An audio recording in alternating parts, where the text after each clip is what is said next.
আজকে বাংলাদেশে হাজার তরুণ তরুণীর স্বপ্ন একটাই, একদিন বিদেশে যাবে, অনেক টাকা উপার্জন করবে আর পরিবারকে সুখে রাখবে। হয়তো কাতার, হয়তো দুবাই, কিংবা মালয়েশিয়া বা ইউরোপ, যেখানে হোক মনে হয় বিদেশে যেন জীবন বদলে যাবে। কিন্তু বাস্তবতা হলো সবার পক্ষে বিদেশে যাওয়া সম্ভব না।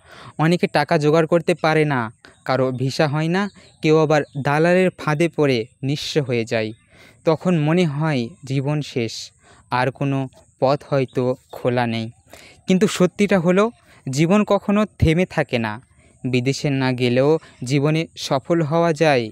আমাদের চারপাশে তাকাও, কত মানুষ আছে যারা দেশে থেকেই নিজের ভাগ্য পরিবর্তন করেছে। কেউ কেউ করে ছোট ছোট ব্যবসা শুরু করেছিল, কেউ কৃষিতে নতুন কিছু করছে, কেউ অনলাইনে কাজ করে আয় করছে। তাদের শুরুটা হয়তো কঠিন ছিল, কিন্তু একসময় সেই পরিশ্রমই তাদের সম্মান এনে দিয়েছে। একটা কথা মনে রেখো, বিদেশ মানেই শুধু সোনার হরিণ নয়। সেখানে মানুষ কষ্ট করে, দিনরাত কাজ করে টিকে থাকে। তুমি যদি নিজের দেশে থেকেও পরিশ্রম করো, নতুন কিছু শিখো, তাহলে তোমার জন্য রাস্তাটা খোলা আছে। আজকে অনলাইনের যুগ। ঘরে বসে একজন ছেলে graphic design, video editing, programming শিখে ডলার ইনকাম করছে। কেউ কেউ আবার ইউটিউব বা ফেসবুক থেকে আয় করছে। অন্যদিকে অনেকে স্থানীয় ব্যবসা করে জীবিকা নির্বাহ করছে, গড়ে তুলছে তাদের সাম্রাজ্য।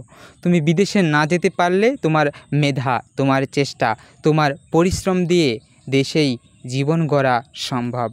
আল্লাহ যাকে যেখানে রাখেন তার রিজিকের পথও খুলে দেন। শর্ত একটাই, তোমাকে চেষ্টা করতে হবে, হাল ছাড়বে না কখনো। বিদেশে যেতে না পেরে যদি তুমি ভেঙে যাও, তবে তুমি সত্যিকারের যোদ্ধা নও। কিন্তু যদি বিদেশের স্বপ্ন ভেঙেও তুমি দাঁড়িয়ে যাও, বলো না আমি দেশেই কিছু করব, তাহলেই তুমি প্রমাণ করবে তুমি জীবনের যোদ্ধা। তাই মনে রেখো ভাই, বিদেশ না গেলে জীবন শেষ হয় না, বরং এখানেই তোমার জীবনের অনেক রাস্তা খোলা আছে। চেষ্টা করো, আল্লাহর ওপর ভরসা রাখো। একদিন তুমি দেখবে দেশে থেকেও তোমার সাফল্যের গল্প অনেকে অনুপ্রাণিত হচ্ছে।